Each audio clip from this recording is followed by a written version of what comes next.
can you hear me uncleพูด ได้ยินแล้วนะพี่มวดพูดโจลมานะบานลือปกบานโจลปกโจลปกบานบานปกบานบานปกบานเนี่ยสักถามว่าเป็นยังไงบ้างสุขภาพดีหรือเปล่ากดขโมยส้มซัวพวกเมียทาไม่ได้สุขภาพละออดสุขภาพไม่ได้ได้เลยได้สมอคุณไงในไอ้บนของพวกพ่องสุขภาพแข็งแรงดีครับโอเคค่ะบอกว่าวันนี้ได้คุยกับพี่มวดเรื่องชายแดนบอกว่าก็เข้าใจตรงกันว่าทั้งท่านฮุนเซนทั้งอิงก็อยากให้สองประเทศสงบสุขค่ะមិនគាត់បានទៅជែកជាមួយខ្ញុំបាទនៅសន្តាគារហើយបានឯកភាពគ្នាដោយអ្វីដែលពុកបានប្រាប់ថាចង់បានសន្តិភាពស្ថិរភាពប្រទេសទាំងពីរពុកបាទบอกว่าไม่อยากให้อังโคไปฟังคนที่เป็นฝั่งตรงข้ามกับเราเพราะว่าพอไปฟังฝั่งตรงข้ามอย่างพวกแม่ทัพภาค2เนี่ยค่ะเป็นคนของฝั่งตรงข้ามหมดเลยซึ่งพอไปฟังนั้นเสร็จก็ไม่อยากให้ท่านรู้สึกไม่ชอบใจหรือโกรธเพราะจริงๆแล้วไม่ใช่ความตั้งใจของเราเลยค่ะគាត់ថាសូមអនុញ្ញាតពីពុកថាពុកកុំឲ្យស្ដាប់សម្ដីមេតបភូមិភាគ2ហ្នឹងក៏វាជាអ្នកដែលប្រឆាំងជាមួយនឹងរដ្ឋាភិបាលថៃដែរវាជាសត្រូវដែរដល់ពុកស្ដាប់វាហើយអញ្ចឹងទៅអាចធ្វើឲ្យអារម្មណ៍ពុកខឹងបាទเพราะตอนนี้ทางนั้นน่ะเขาอยากจะดูเท่เขาก็จะพูดอะไรออกมาที่มันไม่เป็นประโยชน์ต่อประเทศชาติค่ะแต่ว่าจริงๆที่เราต้องการเนี่ยคือต้องการความสงบสุขให้เกิดขึ้นเหมือนตอนก่อนที่จะปะทะกันตรงชายแดนนะคะមេតបភូមិភាគហ្នឹងវានិយាយចង់ឲ្យលយខ្លួនវាចង់អានេះសាង rating មកវាហើយទៅធ្វើឲ្យប៉ះពាល់ដល់តំណែងប្រទេសទាំងពីរយ៉ាងធ្ងន់ធ្ងរពុកបាទដែលយើងប្រទេសទាំងពីរគឺចង់បានស្ថិរភាពនិងសន្តិភាពដូចអ្វីមុនព្រឹត្តិការណ៍កើតឡើងពុកបាទบอกว่าให้ท่านฮุนเซนเห็นใจหลานหน่อยเพราะว่าตอนนี้คนในประเทศไทยเขาไล่เราไปเป็นนายกที่เขมรหมดแล้วគាត់ថាគាត់សូមអនុញ្ញាតពុកថាអាណិតក្មួយផងឥឡូវនេះថៃប្រជាជនថៃភាគច្រើនបានដេញហើយដេញក្មួយថាទៅនៅស្រុកខ្មែរទៅព្រោះជានាយករដ្ឋមន្ត្រីខ្មែរពុកបាទบอกว่าจริงๆแล้วถ้าท่านอยากได้อะไรก็ให้ท่านบอกมาได้เลยค่ะเดี๋ยวจะดูจัดการให้អញ្ចឹងបើពុកចង់បានអ្វីពុកអាចមានប្រសាសន៍ទៅគាត់នឹងរៀបចំធ្វើការងារនឹងបន្តជូនពុកតែម្ដងឥឡូវបញ្ហាដែលខាងនេះចង់បានគឺ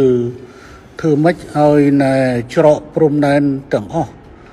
ត្រូវបើកឡើងវិញជាប្រក្រតីអាហ្នឹងគឺថាការចង់បានខាងនេះគឺតែប៉ុណ្ណឹងនឹងជំហានទី1ขั้นตอนที่1อยากให้ชายแดนเปิดปกติเหมือนก่อนเกิดเหตุครับโอเคค่ะตรงกันព្រោះបញ្ហាហ្នឹងដូចគ្នាយល់ដូចគ្នាបញ្ហានេះគឺខាងកម្ពុជាជាអ្នកដើរក្រោយទេតើតែខាងថៃបិទដែងដកយកបំរាមដែងបិទព្រំដែនបិទច្រកព្រំដែននេះចេញជាមុនបានកម្ពុជាចាប់ផ្ដើមអនុវត្តតាមក្រោយจริงๆเหตุการณ์เรื่องปิดชายแดนเนี่ยฝ่ายไทยเป็นคนเริ่มก่อนฉะนั้นฝ่ายไทยเนี่ยถอนคำสั่งกัมพูชาก็ตามเลยเปิดปกติរឿងនេះគឺកម្ពុជាមិនអាចធ្វើឲ្យមុនបានទេដោយសារកម្ពុជាបានខកចិត្តម្ដងហើយដោយសារកែសម្រួលកម្លាំងនៅមុំ3ប៉ុន្តែហើយថាឲ្យមានប្រក្រតីនៅតាមព្រំដែនប៉ុន្តែទីចុងបំផុតបែរជាខាងយោធាថៃនៅតែផ្កើននៅបន្តស្ថានភាពបិទទល់ដែនបិទច្រកដដែលเพราะว่าเราก็มีความผิดหวังเรื่องหนึ่งแล้วที่การมีปัญหากันที่ช่องบกเราก็พยายามตามที่ฝ่ายไทยต้องการแล้วก็การต้องการนี่เราก็บอกว่าโอเคนั้นเราก็ทำตามนะแต่ว่าขอให้สถานการณ์เข้าภาวะปกติแต่ว่าเราถอยแล้วเราถอนแล้วเราปรับกำลังแล้วแต่ฝั่งไทยยังเอาเรื่องด่านเนี่ยมากดดันอีกแล้วนี่คือខាងកម្ពុជាគឺស្នើចេះឲ្យថៃបើកច្រកទាំងអស់ឲ្យបានមុនហើយបន្តទៅកម្ពុជាយូរបំផុត5ម៉ោងគឺកម្ពុជាអាចដកបទបញ្ជាទាំងឡាយដែលហាមឃាត់ការដឹកទំនិញផ្លែឈើបន្លែចូលកម្ពុជាគឺថានឹងដកបទបញ្ជានឹងចេញฉะนั้นท่านสมเด็จอยากให้ท่านนายก ช่วยให้ฝั่งไทยเนี่ยถอนเรื่องการปิดด่านถ้าถอนปุ๊บฝ่ายกัมพูชาจะถอนเรื่องการห้ามสินค้าเกษตรนำเข้าอะไรทุกอย่างก็ถอน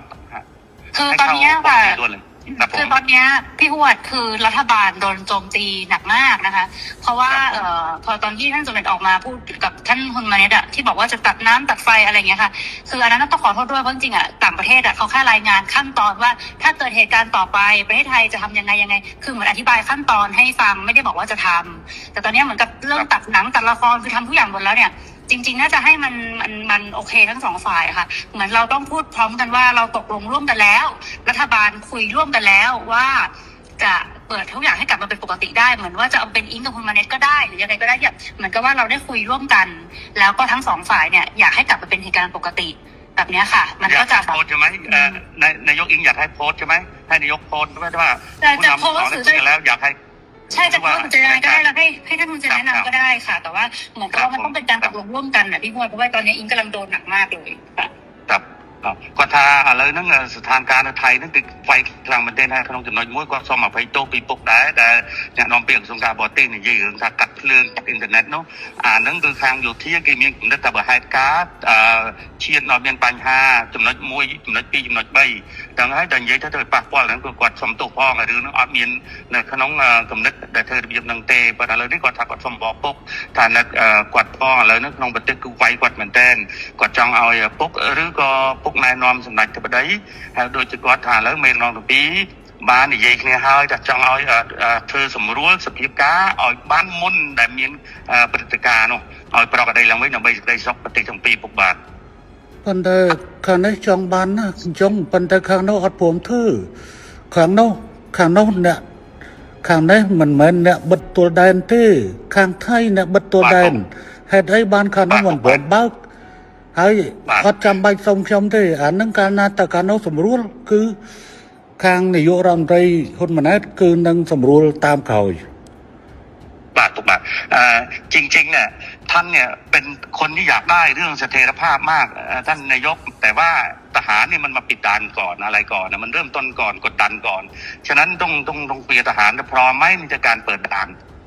พร้อมค่ะทั้งนี้ตามหมดทั้งนี้ตามหมดฮะทั้งนี้ตามหมดเลยท่านคือเราเปิดให้อยู่แล้วพี่พวดแต่มันต้องเป็นการบอกว่าเราตกลงร่วมกันว่าเราเปิดไงพี่เพราะถ้าไม่อย่างนั้นนะพออิงยอมหมดเนี่ยอิงก็คือจะโดนเพราะว่าตอนนี้มันเลยมาถึงเรื่องก่อนด่าแล้วว่าគាត់សុំពុកមួយចុះដោយសារតែបើសារការនៃថាថៃបើកអីចឹងអត់មានថាការទៅជិះគ្នាអានៅក្នុងសង្គមថៃហ្នឹងវាកាន់តែវាយទៅខាងស្អីក៏ប្រងខ្មែរដោយអ្វីក៏វាជេរក៏ថ្ងៃក៏ចង់តែមានថាលើមេហ្នឹងចាប់ដើមយល់គ្នាហើយនិយាយគ្នាហើយបើកហើយក្នុងនោះដែរពុកពេលដែលខ្ញុំនៅមួយរដ្ឋមន្ត្រីកម្ពុជាដោយសារពុកឯកភាពមួយអ៊ីងគាត់ថាគាត់ចង់ទួយអាដាមទីថាទៅជែកថាជើងគុកទៅជែកទៅបន្តិចទៅហើយប្រកបដីបដ ாய் អ្វីដែលអាដាមភូមិថាទៅជែកខ្ញុំអត់ទេខាងនេះអត់ចរចាទេខាងនោះអ្នកផ្ដើមខាងនោះអ្នកបង្កើតបញ្ហាហើយមកឲ្យចង់លើកចង់មុខលើកមាត់ខ្លួនឯងហើយដើម្បីឲ្យតម្លាក់ឲ្យខាងនេះអត់បានទេអត់ចរចាទេរឿងហ្នឹងគឺខាងនោះត្រូវធ្វើមុនតែម្ដងគឺខាងនេះអត់ចរចាទេប៉ុន្តែខាងនេះសន្យាថាខាងនោះអនុវត្តដកបទបញ្ជាក្នុងការបិទទួលដែនហើយគឺខាងនេះយ៉ាងយូរ5ម៉ោងក្រោយខ្ញុំធានាកាត់ក្បាលខ្ញុំក៏អត់ចោលណាបាទពុកបាទอย่างนี้นายกท่านนายกเองว่าท่านเนี่ยไม่อยากมีว่าการเจรจาเรื่องปิดด่านเพราะว่าไอ้ปิดด่านว่าทหารมันเริ่มก่อนทางที่มันหลอกเราให้เราเนี่ยปรับกำลังแล้วบอกว่าสถานการณ์ต้องเข้าปกติพวกตอนที่ปรับกำลังในช่องบกเนี่ยคุยกันเรียบร้อยบอกว่าถ้าปรับตรงนี้เสร็จเรียบร้อยนะทุกอย่างต้องจบทหาร